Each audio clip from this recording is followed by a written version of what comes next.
coltellato, avete finito bene stanotte?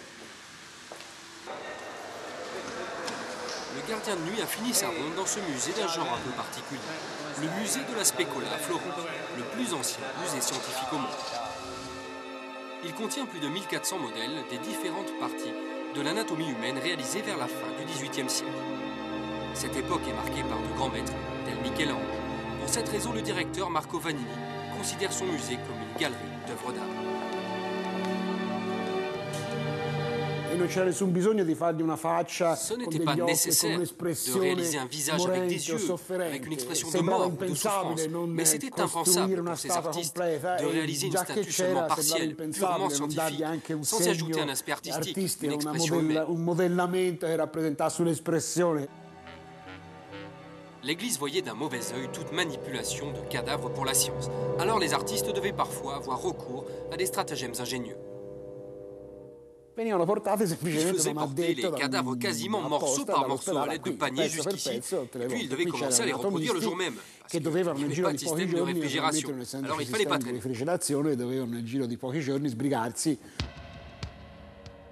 La réalisation de chaque modèle se faisait autour d'un squelette métallique, puis on utilisait de la cire précolorée pour différencier chaque partie.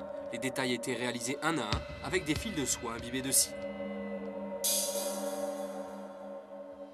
Réalisée un siècle plus tôt par le Sicilien Zumbo, cette tête est une pièce unique, car l'artiste utilise un crâne humain. Contrairement au modèle du XVIIIe d'intérêt scientifique, cette œuvre reflète plus un goût pour le morbide, typique de certains artistes du XVIIe siècle. Des schémas détaillés complètent les sculptures dans le musée en indiquant précisément chacune des parties du corps représentées. Étudiantes, Barbara et Marina sont ravis de pouvoir venir régulièrement dans ce musée qui se trouve au sein même de leur université. Actuellement, nous préparons un examen d'anatomie humaine. Et donc, pour nous, c'est vraiment très pratique d'avoir ça à disposition, d'avoir ça sous les yeux, parce que ça nous permet, en regardant, de mieux mémoriser toutes les parties du corps. Donc vraiment, c'est un avantage pour tous les étudiants.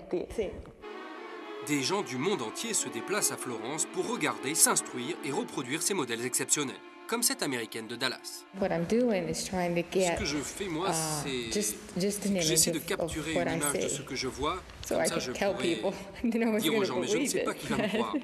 Enfin, c'est merveilleux de voir comment nous sommes faits. Tous les modèles sont d'une grande exactitude et ont un sens du détail, toujours d'actualité.